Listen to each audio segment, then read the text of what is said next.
Hey, all you cool cats, thanks for coming back, and let's get right into the tickers. I'm going over two that we discussed in my Mega Cat Poised for Crash video, which should be linked above, plus two requested tickers.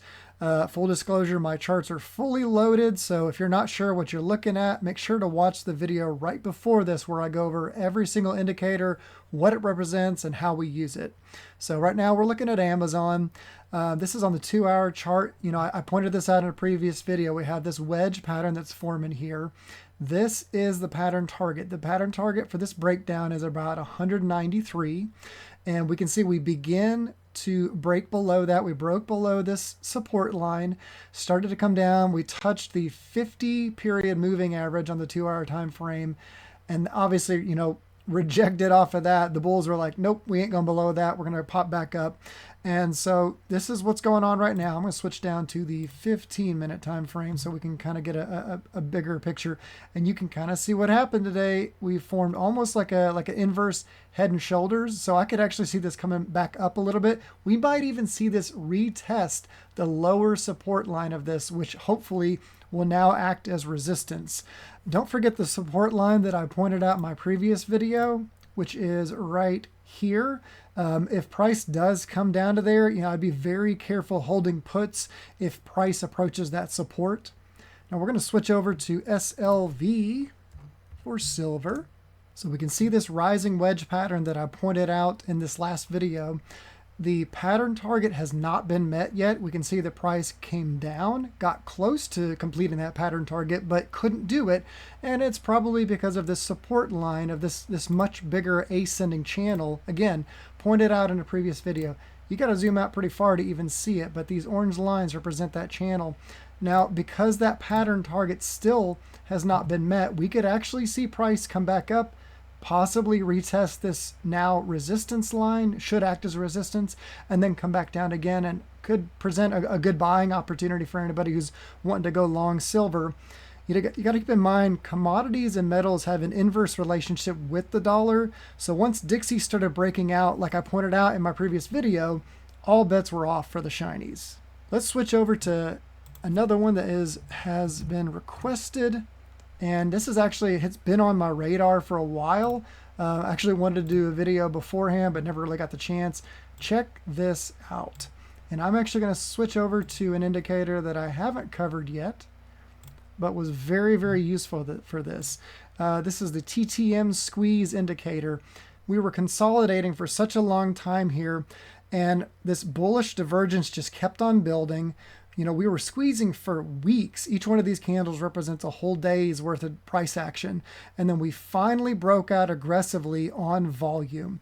And so the setup that I've got right here, I've got the TTM squeeze. This is the 21 EMA. I want to give a shout out to Brandon Trades for kind of pointing out the best setup for this. And I'm going to link the video up above.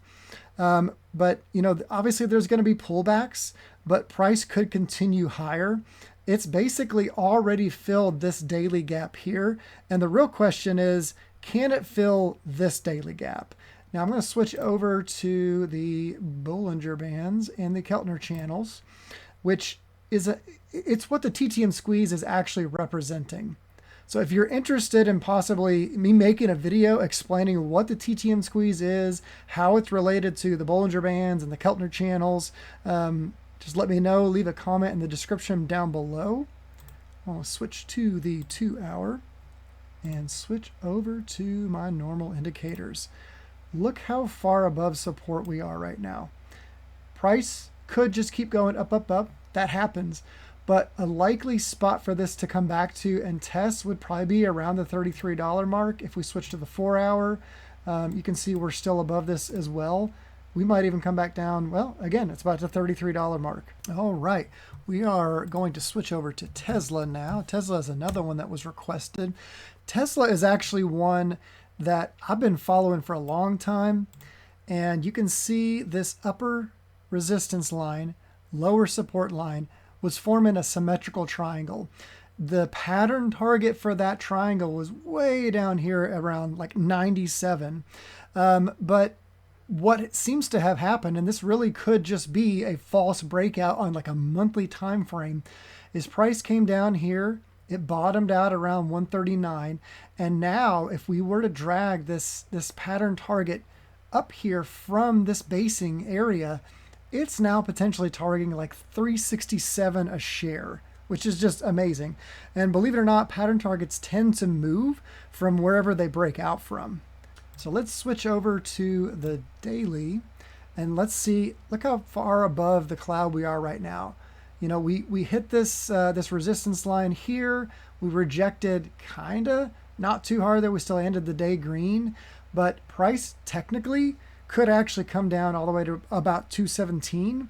And if we switch over to the 4-hour time frame, we can see again 239, 240-ish is where real support could be found, and we do have some bearish divergence that's forming. So, you know, if you're long this, just keep in mind that this could pull back and then it could continue on up further. So we're going to switch over to SPY and ES and take a look at those for the day.